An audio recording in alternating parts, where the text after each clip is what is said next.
Davom ettiramiz azizlar. Men yuqorida aytdim-ku, eng hayajonli daqiqalarga o'tamiz.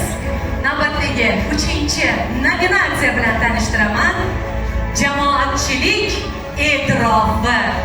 E'tirof etilish naqadar vaqtda.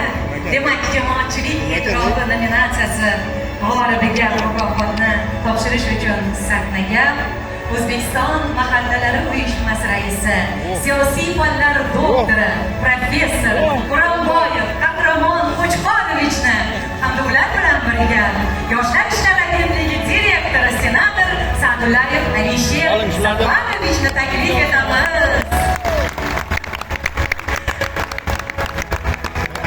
G'olib esa azizlarimiz, siz taqdirlaydigan insonlar Samarqand viloyati Boyariq tumani Katta Saydov mahalla fuqarolar yig'ini raisi Sulaymonov Lochin Uvaqulovich va yoshlar yetakchisi Akramov Shahzod O'tkirboyevichlarni taklif etamiz.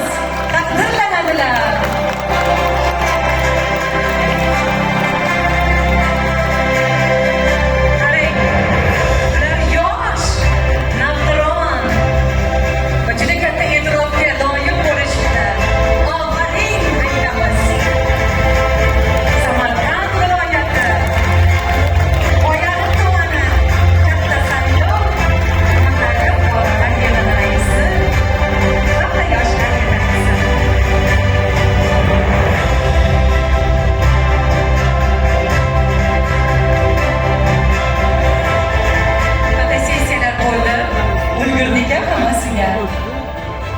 Ana endi azizlar, aziz